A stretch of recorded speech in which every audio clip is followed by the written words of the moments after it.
Hello， 大家好，我是刘洋教主。其实去年到今年也发生了一些变化，就是我做了一个近视眼的手术，大家应该能看出来吧？看出来就有鬼了哈，看出来。我做了一个全飞秒的手术，然后做手术的原因也非常的简单，上了春晚之后看不清未来的路了，然后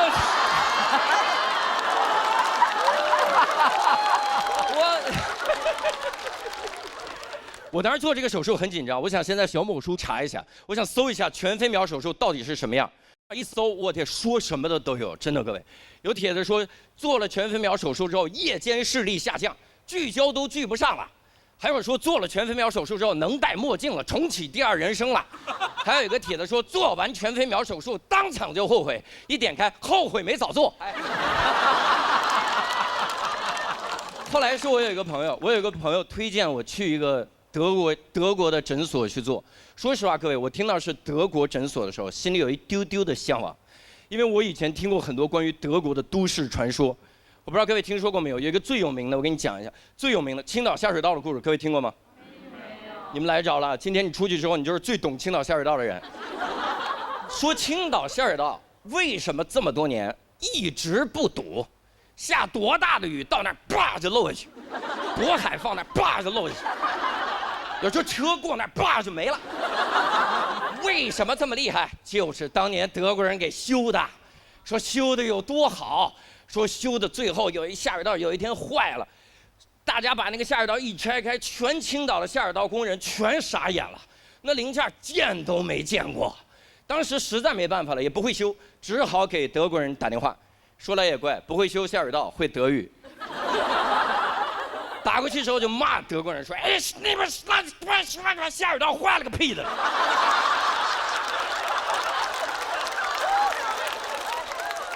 当。德国人说：“不要慌，下水道固有一坏。”我们当年就预料到这个结果，所以我们在下水道附近3米处挖了一个坑。你打开那个坑，里面会有个油纸包，大家一打开，真有个油纸包，一拆开里面就是下水道的零件，换上之后下水道完好如初。我天，各位，这个故事非常的扯，各位哈，千万不要信。已经有观众开始记笔记了啊！我今天好了解德国下水道啊，千万不要信。但是说实话，这么扯的故事，当你要去找一个德国医生做手术的时候，你心里就有一点希望它是真的。因为一旦是真的，各位，我的眼睛得多有保障。10几年后，我的眼睛突然就坏了，全国的医生束手无策，没办法，只好给德国人打电话，还不会德语，只好找一个青岛下水道工人给德国打电话。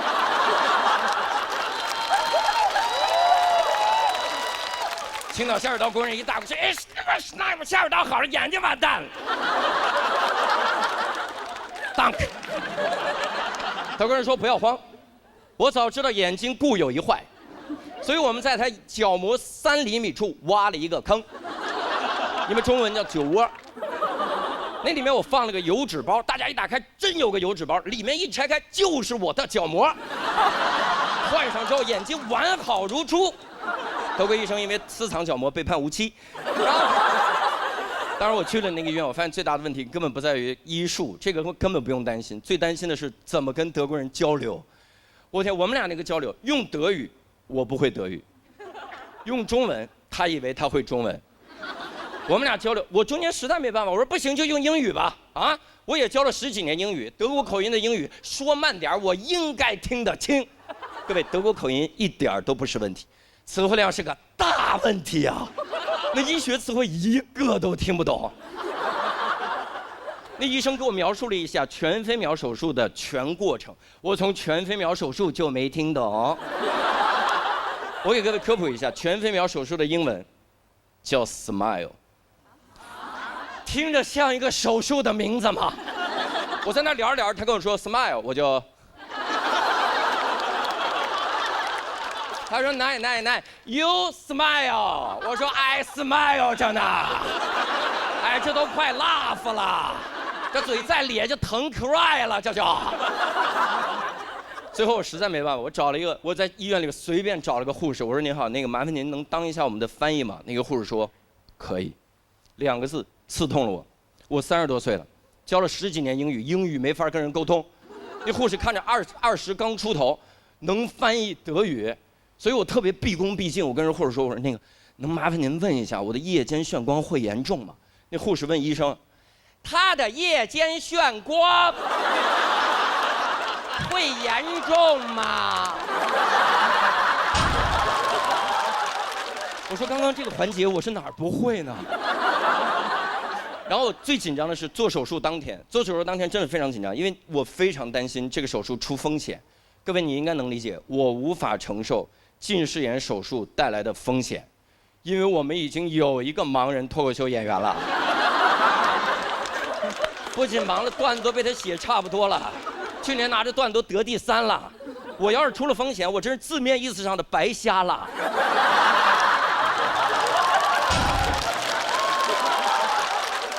所以我一个劲儿问那个护士，我说那个您能跟我说一下有风险吗？有没有风险？护士说刘先生，您真的不用担心，没有什么风险，您只要做好术后护理就没事儿。来把这个术后护理包拿着，我一拿那护理包，我说哦，这个我知道，油纸包来了啊。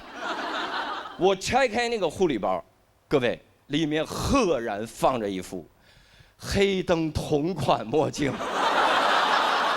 我说你再说一遍没风险的事儿。你最好给我这个墨镜，唯一的目的是告诉我黑灯在你们医院治好了，这墨镜它用不着了。他说刘先生真没风险，您还有什么担心您随便问。我说那我问你，如果我在手术过程中眨眼了怎么办啊？我一眨眼眼皮给我切了，我以后跟个鱼似的，我天天我就这么瞪着。他说刘先生，他原话，刘先生您真不用担心，做手术的时候我们会有东西给您开眼。我说那你最好好好让我开开眼。我躺手术床上说刘先生您看这是圆明园的龙首。我说嚯，快给刘先生切眼睛，切好了。后来发现多虑了，各位多虑了，手术非常的成功。我做完手术那1秒，然后德国医生跟我说手术很成功。那个翻译跑过来，手术很成功。我最后一次复查，我复查的时候，医生跟我说恢复得非常好，恭喜你，可以走进摘掉眼镜的世界了。但是，我说有但是，咱不第一开始说吗？我说但是什么？他说但是，您年底就要38岁了，40岁左右呢会出现老花眼的症状。我说那严重吗？他说没事儿。戴眼镜就好。谢谢大家，我是梁生，谢谢大家。Hello， 大家好，我是刘洋。哎呀，算是重回到这个舞台了。就是大家也知道，去年参加了2个很优秀的节目，取得了一些略微的小成绩啊，甚至还出了一本书啊。书名叫《只有我一个人觉得被冒犯了吗》啊，然后。但说实话，多了很多的机会，现在甚至能拍一些个影视剧了。前一段时间甚至还拍了一部院线电影。好吧，这个牛只能吹到这儿了。因为我那个角色实在是太小了，就是那个角色小的，就这么说，就如果你想在电影院看到我的角色，得我跟你一块儿去电影院。我就坐你旁边，一到那我说，哎，你说哦，那就是我的角色，就那么小。但说实话，这种机会非常的难得。但我这个人是这样的，只要机会难得，我就会觉得不配得。我到那儿特别的紧张，我到了剧组，我什么都不敢干，我生怕我干任何一件事儿，他们就把我给换了。我甚至我不骗大家，真的，我饭都不敢吃。剧组老师说刘老师吃盒饭吧，我说我从不吃饭。我生怕我一吃饭，他说这个演员竟然吃饭，赶紧把他换一个没嘴的过来。我特别紧张，尤其是我看到那个收音的麦也是，第一次拍他有那个麦，各位见过哈？我看这玩意儿压力大死了。我不是因为别的，我是因为他离我太远了。我在想，这个麦离我那么远，我如果台词没收到，他觉得是我演员的问题，把我换了怎么办？所以我想的是，我要在拍的时候尽量离他近一点。我就一说话就是你这是要干什么你？然后他说你这是要干什么？突然想亲我这个人。但是有的时候最紧张的是，它有的时候它这个麦要贴在你的皮肤上，它直接贴在皮肤上，这个真的压力太大。因为我这个人特别能出汗，就这个麦根本就贴不住，我太能出汗了。当然这不怪我，这怪我的基因，因为我姓刘嘛，姓刘的当皇上的时代是汉朝。什么东西？又汗又潮。我这个麦只要一贴，只要贴在我身上，滋儿就掉到我肚脐眼，一贴滋儿就掉到我肚脐眼，感觉是那个麦说行了，嘴说的也差不多了啊，我们听听肚脐眼怎么想。然后每次都掉，我说我是怎么发现的？是那个导演拍了几条跑过来跟我说，他说刘老师，表演特别好，表情动作都很到位，但是如果您对我们的台词有意见，能不能说出来咱们商量？不要直接删掉。我说我有病吗？我一共3句台词，我删1句的意义是什么？我比较喜欢偶数吗？我。然后我说，他说你看看回放，我一看回放，我的天啊，各位，我何止是删掉，我还怪叫啊。那个麦就往下的时候，我这个声音就越来越拖，逐渐消失，然后一阵沉默之后，就是一个喉咙里的怒音。就在因为我的麦在掉，我一说话就是你今天怎么看着我？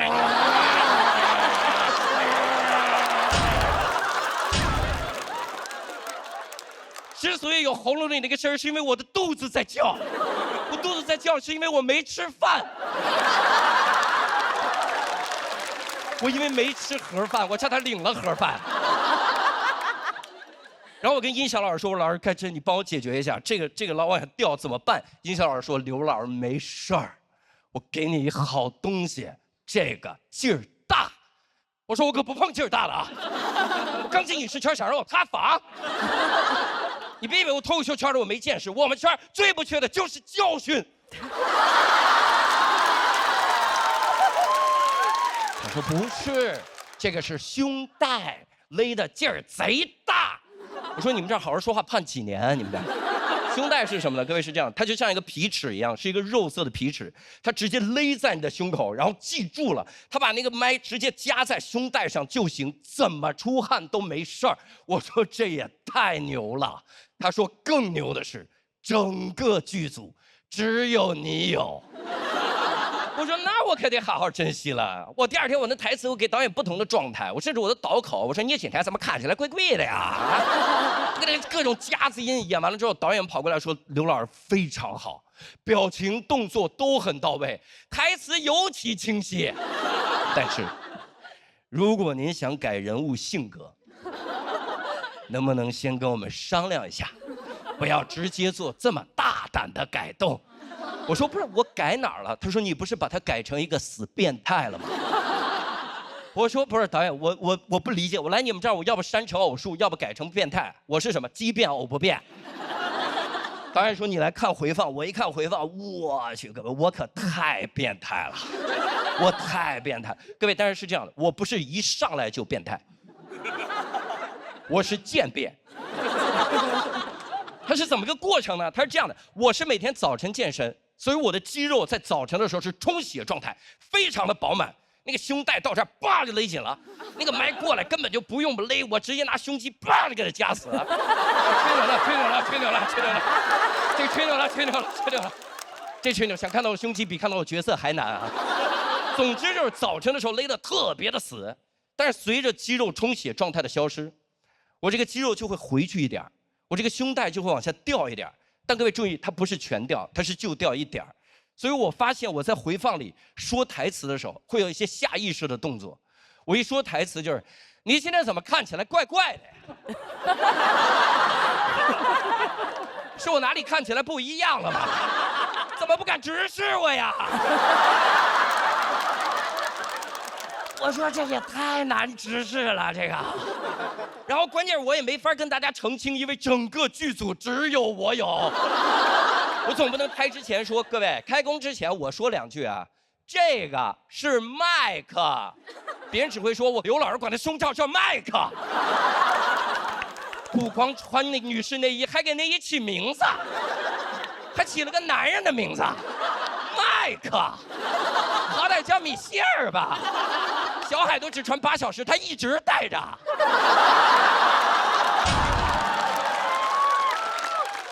我跟一翔老师说：“我说老师，你看这米歇尔的问题能不能给解决一下？”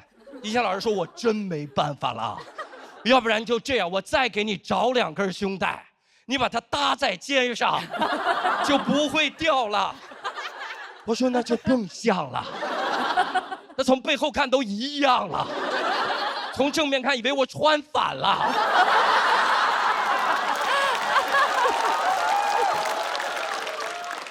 我不行就买一个穿吧，我就，里面至少还有海绵，把我汗吸干净了。哇哦！庆幸的是，各位，庆幸的是，最后我的角色没有被换掉，哇！因为被整个剪掉了，被整个剪掉。当时我知道这个坏消息的时候，我在想，我应该能想到的，因为拍的时候就早有胸罩。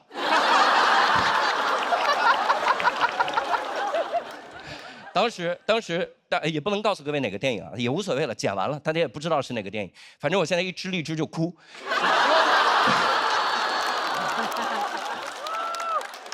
从来只有妃子笑，有谁听到刘洋哭啊？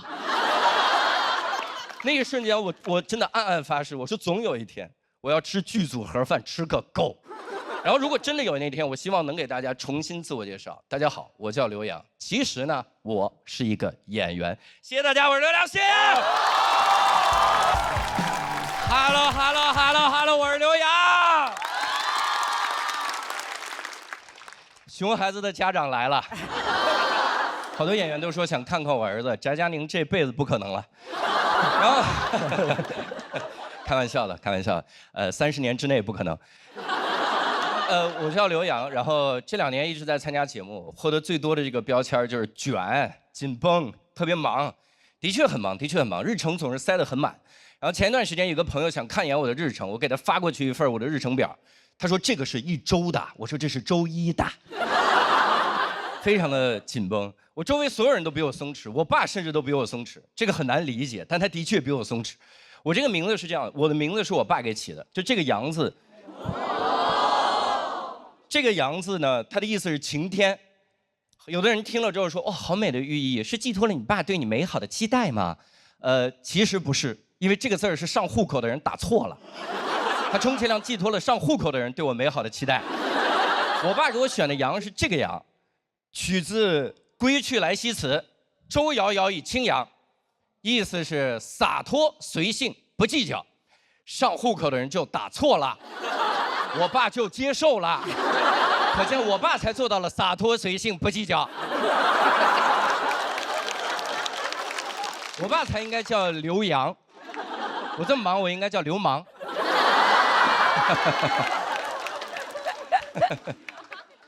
甚至我的粉丝都比我松弛，这个我非常不能理解。前段时间我在网上传了个段子，然后有一个人在底下骂我，他说这是我看过最不好笑的东西。我20多个粉丝冲到这条微博的下面，在他的评论底下贴出了我春晚节目的链接。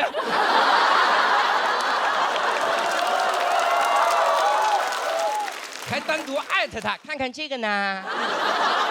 别人朝我打子弹，粉丝给他换核弹。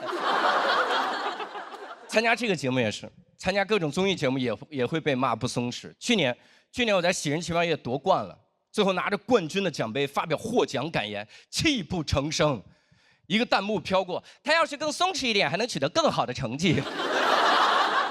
冠军了，大哥，更好的成绩是什么？冠名吗？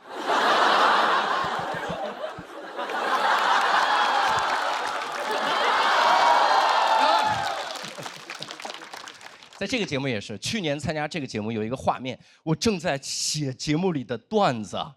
啥也没干，在写段子，然后一堆弹幕飘过，刘洋就是太不松弛了。不是大哥，我要怎么松弛啊？我本意思我不写了。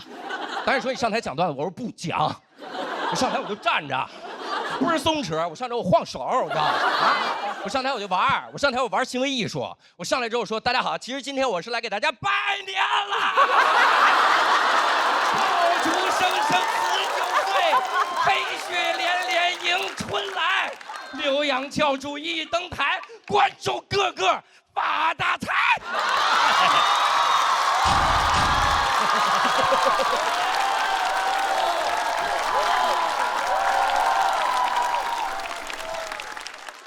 哎，你们的欢呼让我开始反思了。春晚应该演这段的呀。总之就是开始学一些松弛了，然后根本学不会，我的妈呀！网上的一些松弛教程越学越紧绷。我搜到一个教程，名字就叫“轻松获得松弛感，只需要每天做完这21件事儿”。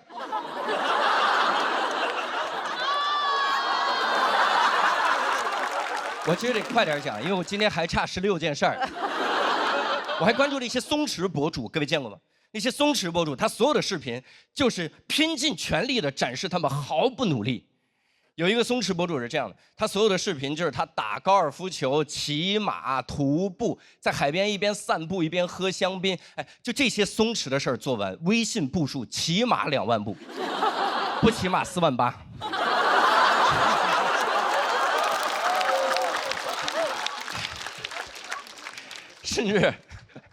甚至他每条视频的结尾还要在那儿喊，他说：“真正的松弛就是要明白，没有什么是你必须要做的。”这么松弛的博主日更，这不是有必须要做的吗？日更啊！而且每个结尾还说：“友友们给我点个赞吧。”我从不给他点赞，因为没有什么是我必须要做的。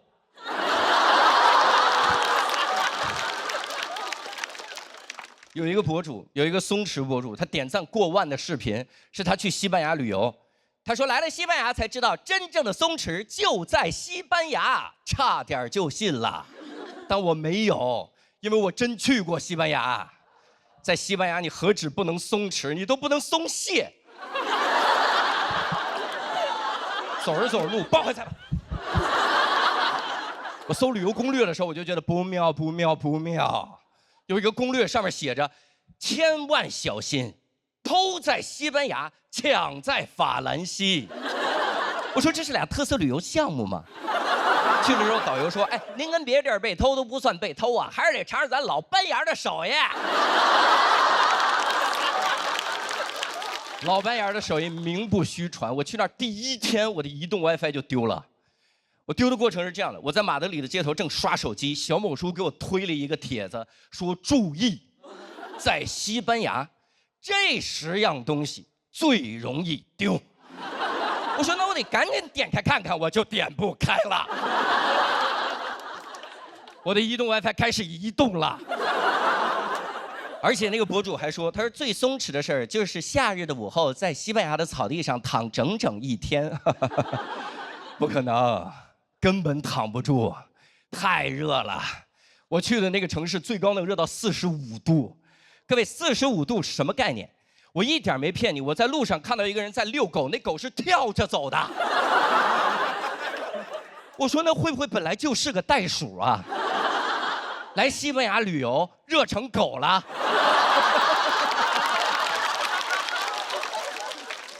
而且45度不是最可怕的，最可怕的是导游告诉我，那个城市为了不放高温假，天气预报就报到45度。换句话说，就是外面无论有多热，你看天气预报45度，外边热的一个老大爷已经烧起来了。多少度？45度，45度老大爷能烧起来，那是一个燃点很低的老大爷。白领老大爷。红领老大爷要260度才会烧起来。这种天气你不存在躺1天这种选项，你要么就是躺一会儿，要么就是躺一辈子。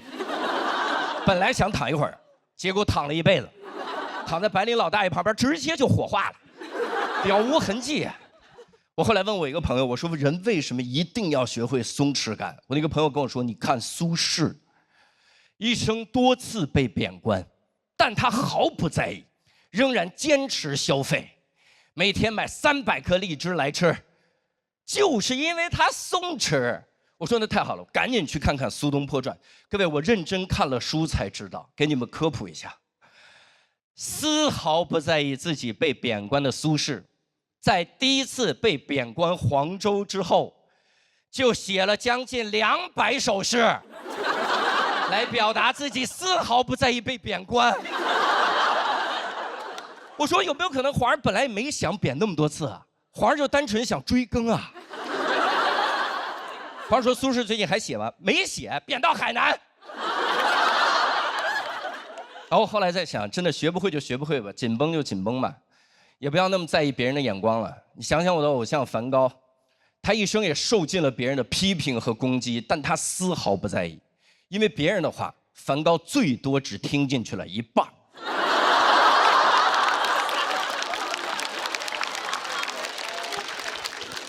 右半边听进去了啊，左半边没有。但我学松弛感的过程中，真的学到了一个东西，分享给大家。我觉得真正的松弛感，就是你拥有自由选择自己生活的能力。所以我也决定，我要自由的选择过一种紧绷的生活。而且你想想看，梵高也是因为自由的选择了自己的生活，才最终成为了梵高。所以今天我也要坦然地说出来，我之所以会是现在的刘洋，恰恰就是因为上户口的人打错字儿了。我是永远学不会松弛刘洋，谢谢。